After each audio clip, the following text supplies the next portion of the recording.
Now I'm going out with Bobby. Of course, Bobby had multiple personalities. And I was more in love with Cindy than I was in love with Mabel and Barbara and Bobby.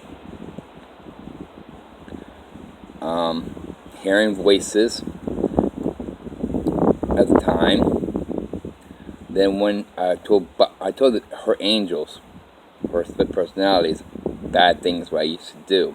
Never told Bobby, but I told her angels. Then one day, her angels, her split personalities, each one of them came out. I ended up saying, Dave, we're sorry. We're going to be leaving Bobby pretty soon. And I looked at them like, what do you mean leaving Bobby pretty soon? She goes, Bobby doesn't need us no more. We're leaving for good. We're sorry. And we have bad news to tell you. I'm like, what's the bad news? She goes, bad news is everything you told us, Bobby will know. Bobby won't remember that she was somebody else. She'll remember that it's all her. So everything you told us, she will know. I'm like, oh shit, you joking, right? They're like, no, we're not. The only thing she won't remember is this conversation. I'm like, no, don't be leaving me. They're like, sorry, Dave, we have to. We were told we have to leave. I'm like, who told you? I can't tell you.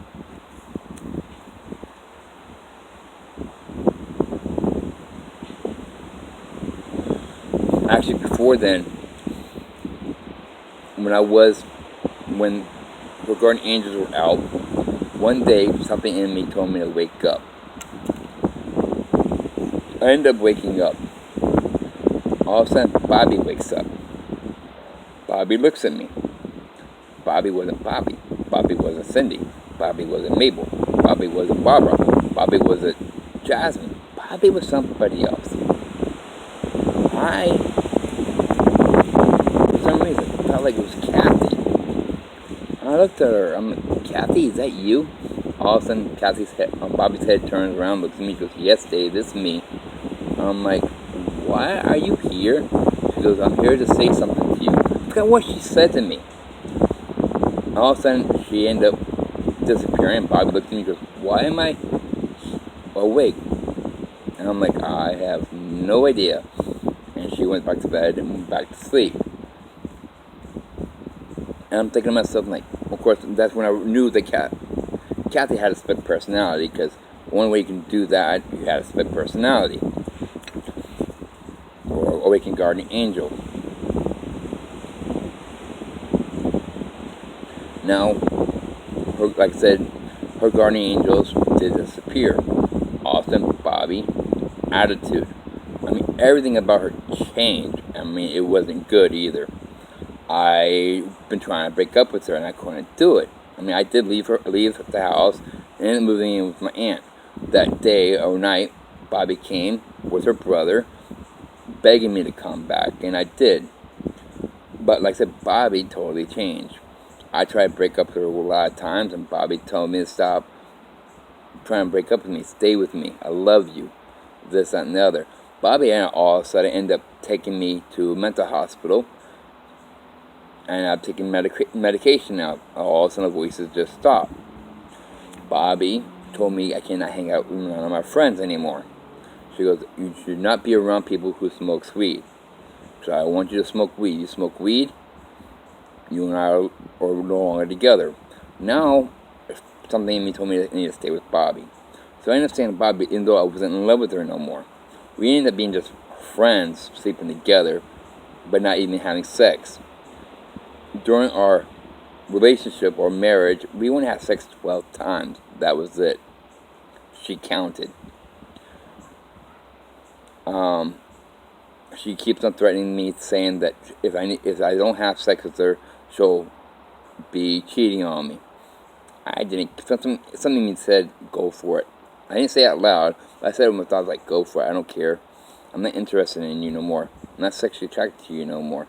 I'm more sexually attracted to my hands than with her.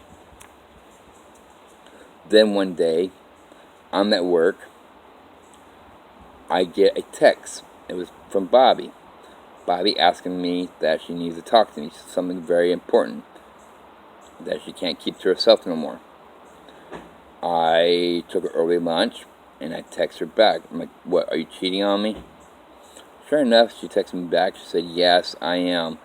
Just, how do you know? I ended up calling her. I was on lunch break. I was in my car.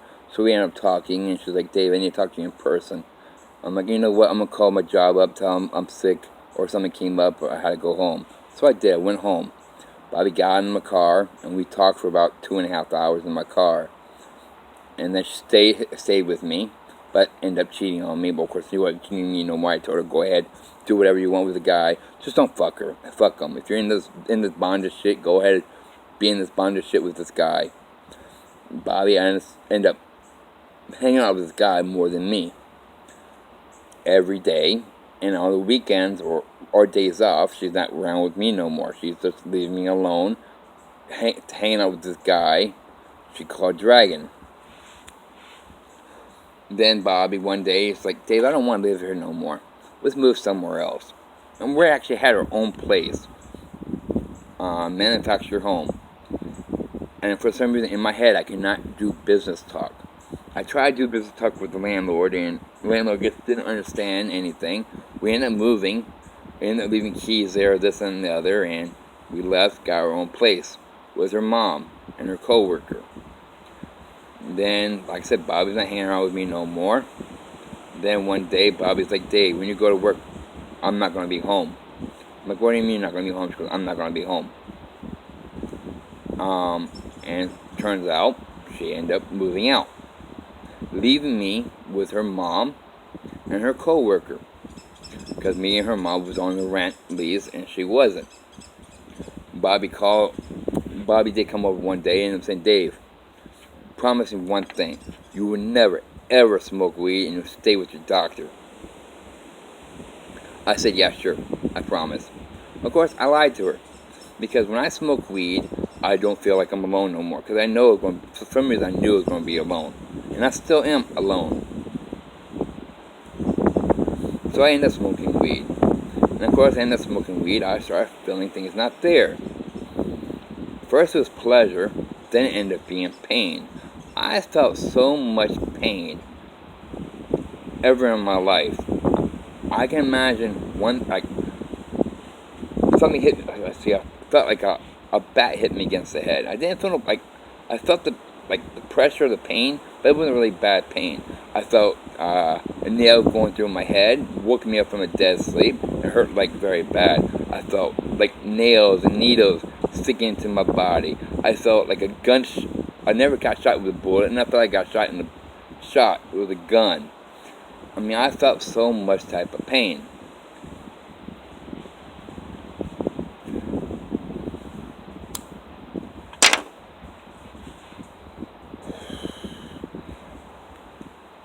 And I don't know what the hell's going on, but I didn't tell nobody about what I was experiencing, because something in me told me I deserved it all, I guess. Now, remember, rewind.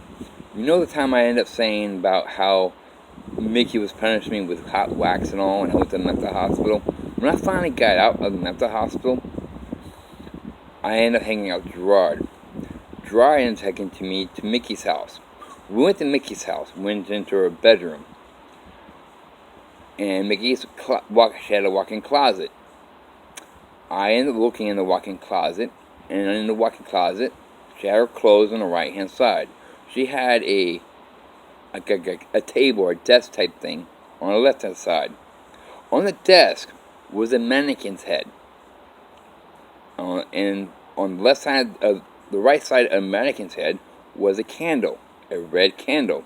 The red candle looked like it had been tilted over and was lit, and she was looked like she ended up dripping the wax out of the candle. Then look at the left side of the mannequin's head. It was a picture of me. All of a sudden, my mouth just dropped. I looked at Gerard. I'm like, Gerard, I gotta leave now. Gerard was like, why? I'm like, I don't want to talk about it. I looked right at Mickey. Mickey looked at me, closed her closet door, had a great big smile on her face. Turns out that Mickey used some kind of voodoo shit on me.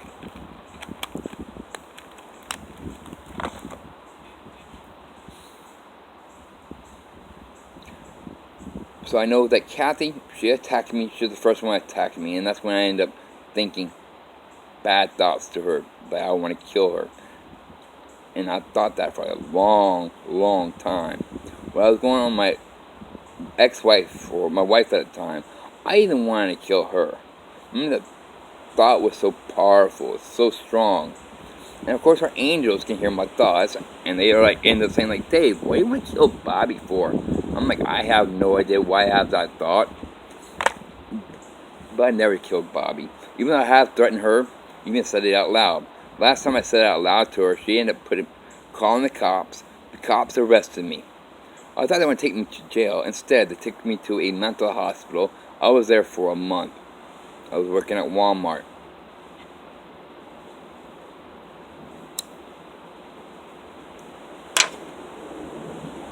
Got out of the mental hospital, moved in with Bobby, or came back home with Bobby.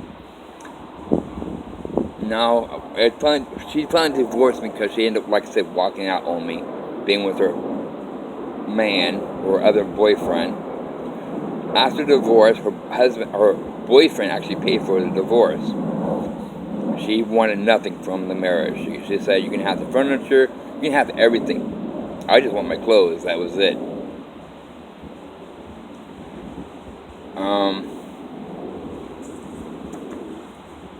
Now I ended up moving in with my aunt.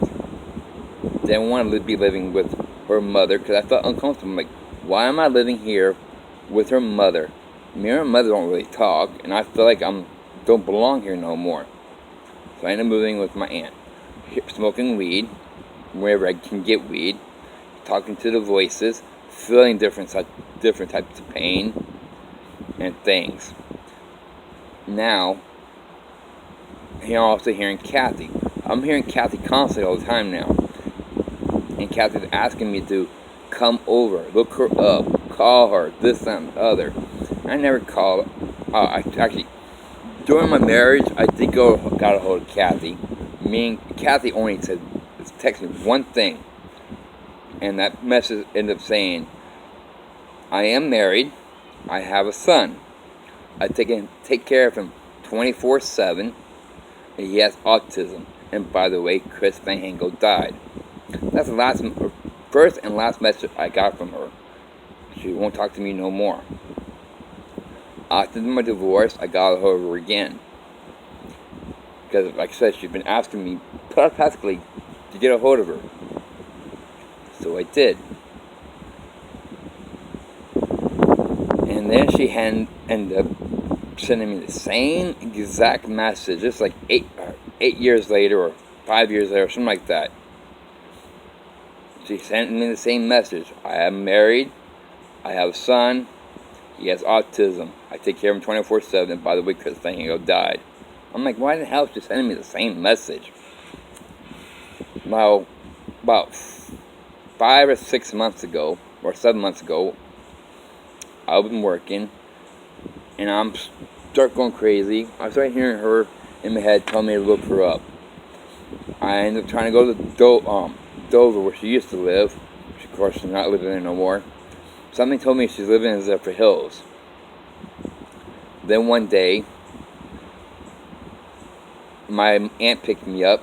They take my car to a shop. When the car's in the shop, I'm at home, or at my aunt's house. I ended up feeling very tired. I just got done eating something my aunt made for me.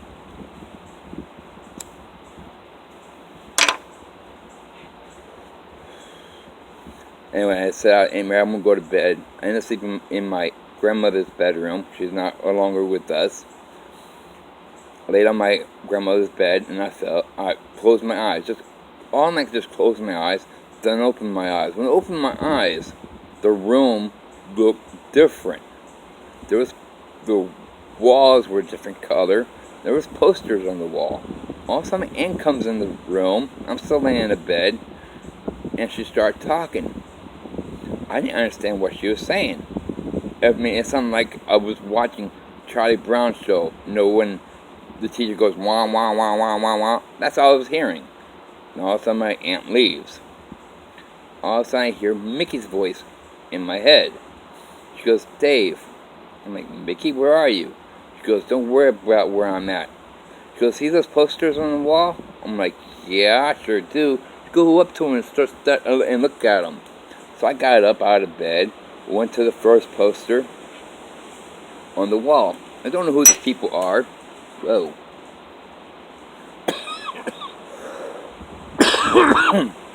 And I started looking at the posters. All of a sudden, the people in the posters starts moving around. I'm like, what the hell is going on here? The people in the posters are talking to each other. All of a sudden, she told me to go to the next poster. I ended up going to the next poster, and people are moving around in there too. All of a sudden, she goes, no, look at that poster. I want you to do me a favor. I'm like, what's that? She goes, imagine that poster to be a window. I'm like, huh? She goes, Dave, you're dreaming right now. I want you to imagine that poster to be a window. I'm like, okay. So I imagine that poster being a window. All of a sudden, and the poster was like a black poster or a dark poster, like that. It was like nighttime, and people were moving around. And then when Mickey told me to imagine that being a window, and she goes, imagine it being daylight. All of a sudden, it ended up being daylight, and I imagined it was a window, and she told me to open it up. So I opened it up, and all of a sudden she asked me to stick my head out through the window. So I did, and all of a sudden I look around. It looks like I'm in an apartment complex. There's this little girl, a teenage girl, riding a bicycle.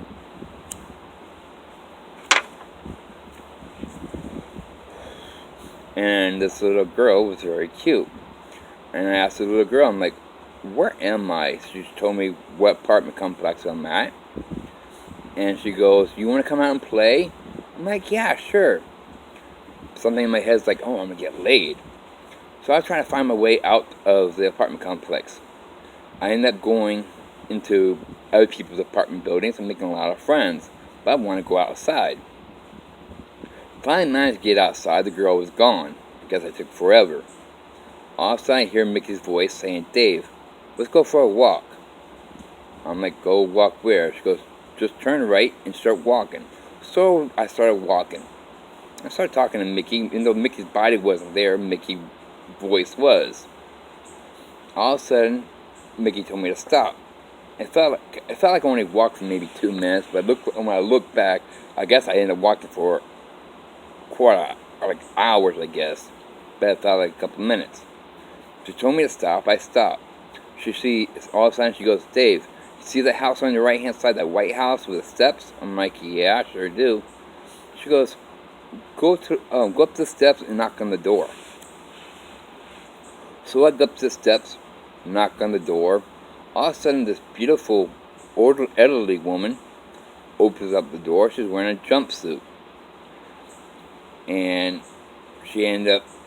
me and her ended up talking. All of a sudden, she ended up saying wah wah wah wah, and for some reason, something in me ended up saying yes. And she left the door open. I walked in. When I walked in, I ended up walking into the living room. There was about 4 or 5 other elderly ladies, all wearing different colored jumpsuits.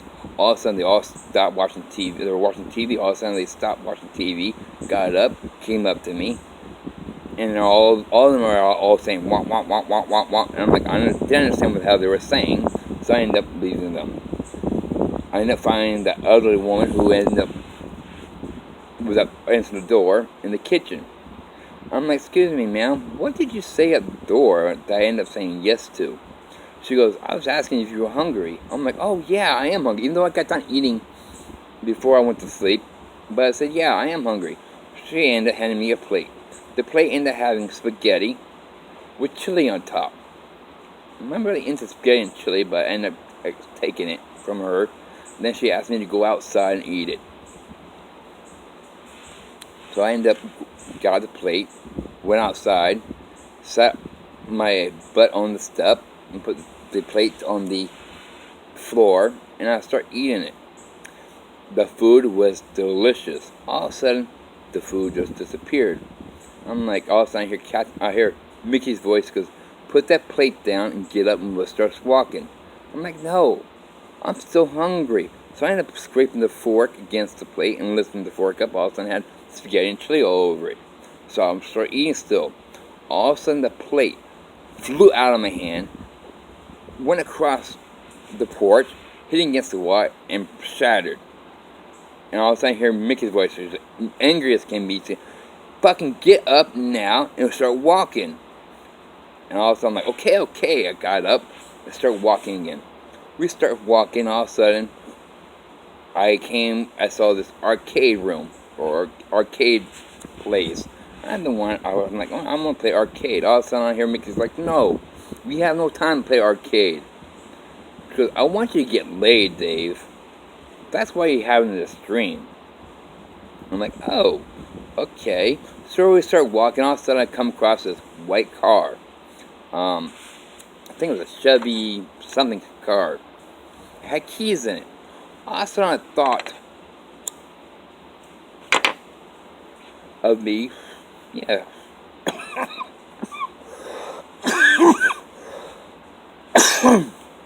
Getting laid appeared, but getting laid by one particular woman, Kathy. I thought of me getting in the car and going to Zephyr Hills to see Kathy. All of a sudden, I felt hands on my back, just pushed me away from the car. Because no, you have no time to drive anywhere. You want to get laid. So we start walking. All of a sudden, we start walking, and all of a sudden I see a group of people of all ages, male and female. All of a sudden, this little girl, looks like she's about 15 or 16 years old, she points at me. She goes, oh, God's coming. I'm like, turning around, I'm like, who the hell's God? And all of a sudden, Mickey's like, you're God, Dave. I'm like, what are you talking about, me being God, huh? So she goes, Dave, go up to them. Started walking up to them. All of a sudden, a thought of wanting a cigarette appeared in my head.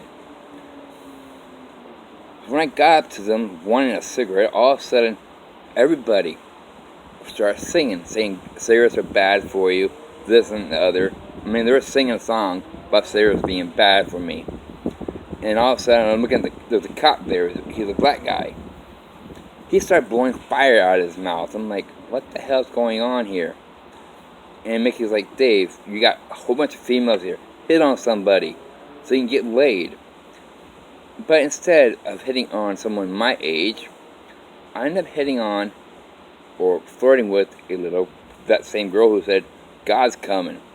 All of a sudden, the little girl's face changed, all this scaly, nasty looking thing, and all of a sudden I lost interest and started walking away. When I started walking away, I hear Mickey's mouth going. She's like, Dave, what the fuck is wrong with you? Why are you so sexually attracted to little girls? You are 41 years old. You should not be sexually attracted to little girls. What the fuck is wrong with you? I'm like, I have no idea why I'm sexually attracted to little girls than girls my age or in the 20s or 30s. Like, I don't know what's wrong with me. I don't know why I'm interested in little girls. I'm sorry. We got to an apartment complex. In the apartment complex, there was a pool. At the pool, there was this woman. A woman, I guess in her 20s. And she was sitting down in a lounge chair, and the lounge chair meant for two people.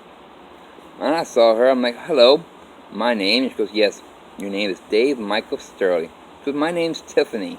Come and join me. So I ended up sitting down. She was wearing a white robe with the word Tiffany on her robe. She was wearing sunglasses. I sat down next to her. I'm about to hit it off on her.